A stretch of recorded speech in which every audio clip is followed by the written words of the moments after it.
Hey there, YouTubeistas, YouTubers, Pythonistas, philosophers, design scientists. Lend me your ears. This is my famous YouTube channel.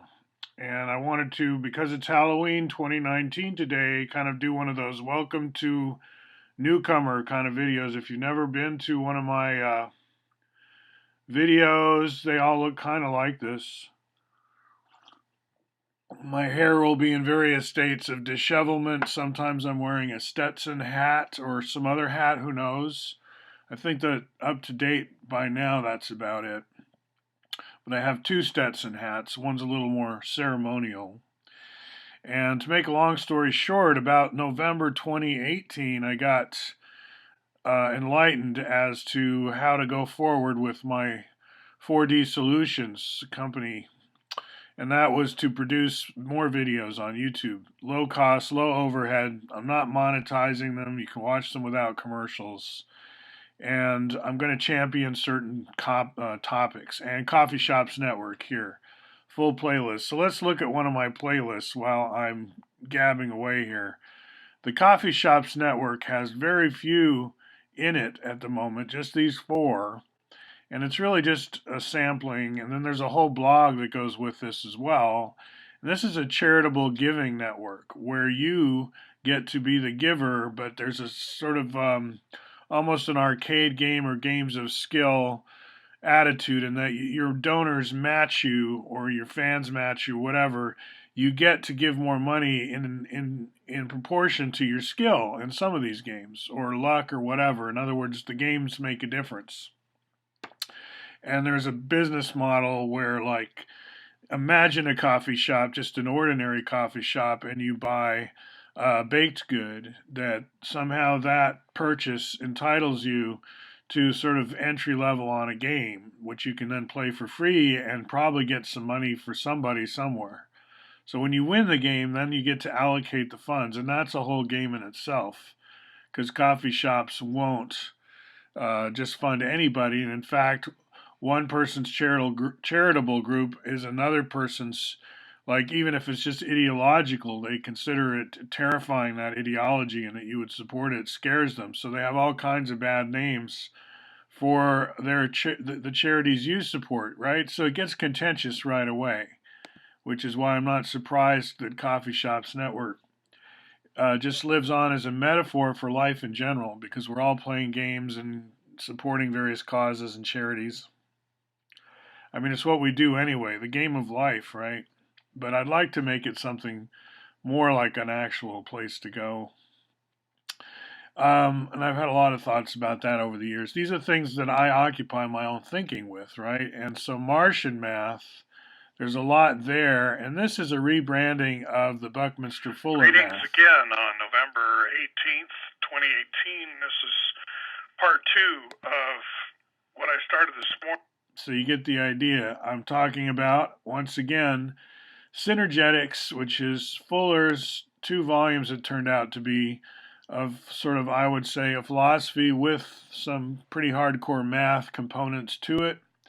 And it's not studied much, it's shelved, it's, collecting dust in most places. However, there is a subculture, or you could say cult, which in a recent video I say I don't really have a problem with the cult as a concept. Now, given cults I might have no appreciation for, I might actively try to counter their influence in some way. But that's like, when you play chess, you're playing white team or black team or whatever, right? It's not that you have anything against chess pieces in general. You wouldn't have a game otherwise, right? So I'm just saying, cult's not a bad word. And so, in that sense, yeah, I'm part of this so-called Bucky cult. And then the Calculator of Tomorrow came to me after reading a book called, I don't want this to play actually, I'm going to stop it here. It's in terms of sound, I don't want to hear any competition here from myself, but I can go forward through some of these. You'll also find a lot of Python programming aimed at different age levels. So sometimes I'm talking to ostensibly to adults, like here we're looking at airports through pandas, reading a CSV file. Other times I'm talking, it looks like more to kids, like we're using Codesters, which is, let's see, something I think is prototypical of the calculator of tomorrow. And by calculator of tomorrow, okay, come full circle, let me explain. What Fuller was really into, and I'll give myself a couple minutes on this because it's important, is you know how mobile homes, like the kind you can drag down the freeway behind a truck and they're double wide and so on, a lot of people end up retiring into mobile homes in Florida. That's their dream. And I actually lived that dream in high school era in my case because my grandparents lived in a mobile home. And we were between jobs, my family, so we got parked there in a sense. And I went to high school and went home to a mobile home.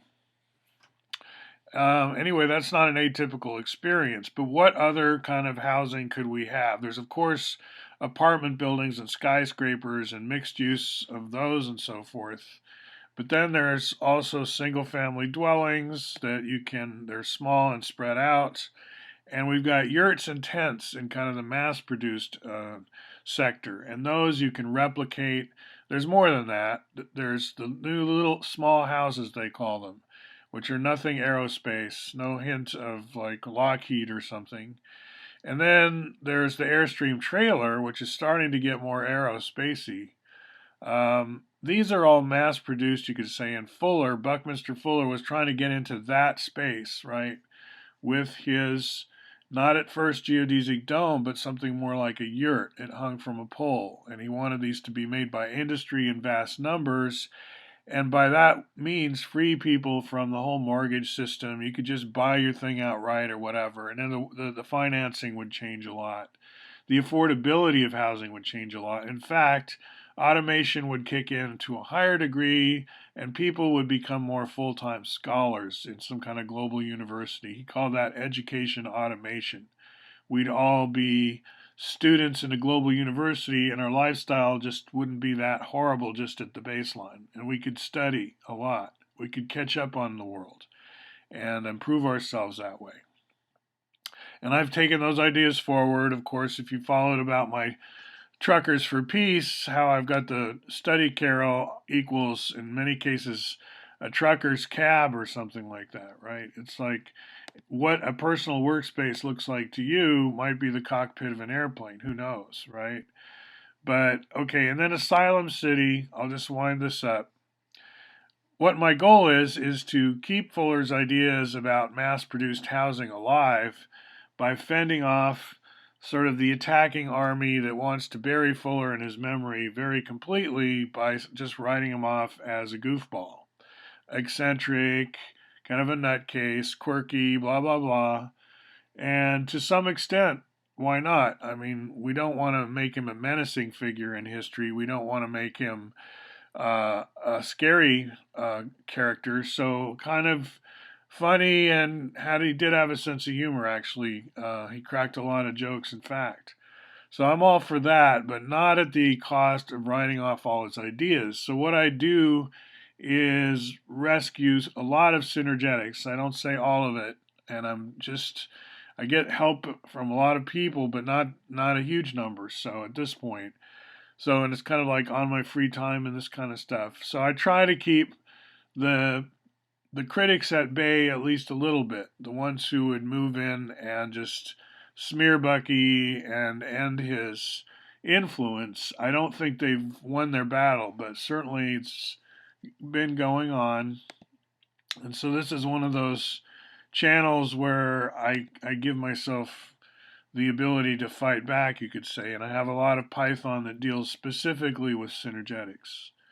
And if you've watched a lot of these videos, you already know that, right? Because you've already watched a lot of these videos. But I'm giving newcomers an opportunity to tune in what it is that I do here off and on. Asylum City, again, is a playlist having to do with how are we going to make cities from scratch? Like, how are we going to accommodate, say global warming does really get out of hand, not just climate change, but global warming, that scenario, it's predicted, and the sea levels and so on. And some people say, well, no, the sea levels haven't been changing. And others like, well, want to get to where you see it happening because then it's too late already, that kind of thing.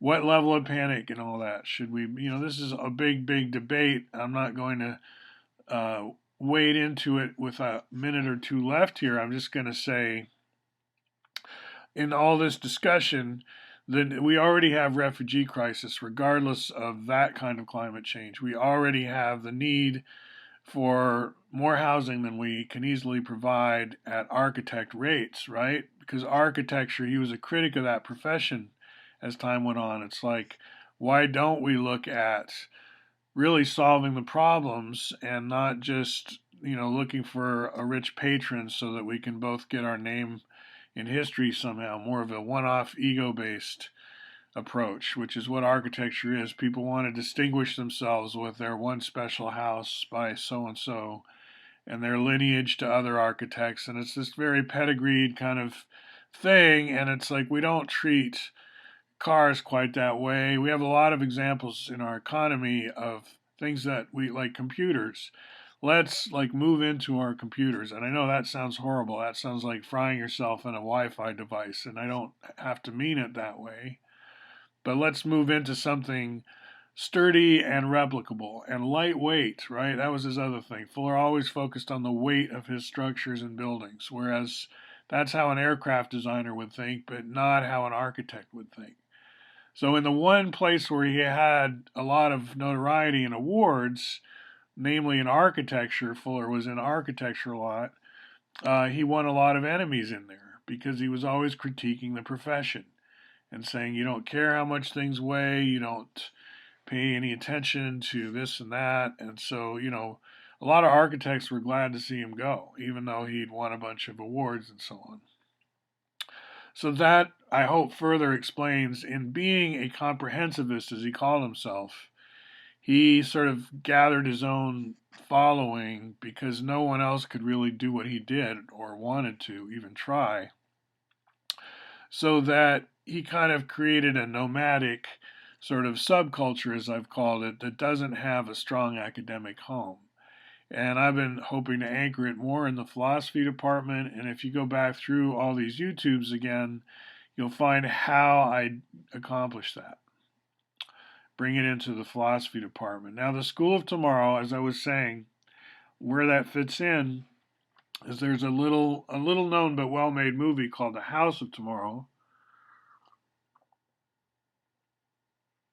And The House of Tomorrow is about a kind of a fascist grandma figure. She's not that fascist in the movie, and I haven't read the book yet, but they tell me she's fascist. And she wants her kid to grow up to be the next Bucky Fuller, her grandson. And he's rebellious, as all kids are. Not really that rebellious, actually. I'd say he's a pretty good kid, and not really that rebellious at any point, which is kind of funny because it's a movie about punk rock, which we're supposed to think of as uber rebellious. But from what I could see in this film, is pretty harmless. Not much rebellion really in any strong sense, but the potential was there. And the sort of punchline is just merge it with the Bucky stuff successfully somehow, and you might really have an engine of change, which I think is an interesting thesis. And it's a good movie. Anyway, what is that kid actually studying in his House of Tomorrow? Grandma lives in a geodesic dome. She knew Bucky personally. It's a fictional book, you understand, but they cast an actress who actually did know Bucky and looked up to him. So, in a way, it was passing a torch generationally. And I thought I should do my part as kind of an old grandfatherly guy to pass curriculum directly and not like the School of Tomorrow could fit into the House of Tomorrow as what our protagonist might be studying, except more up to date because hey, I'm in 2019 and in the movie we're back in the 80s or 70s. I don't know exactly. But, he doesn't have this kind of technology that I'm showing you here. So this is the School of Tomorrow plays off of the movie House of Tomorrow, and I recommend that movie to you if you're planning to dive into this channel as a real course of study.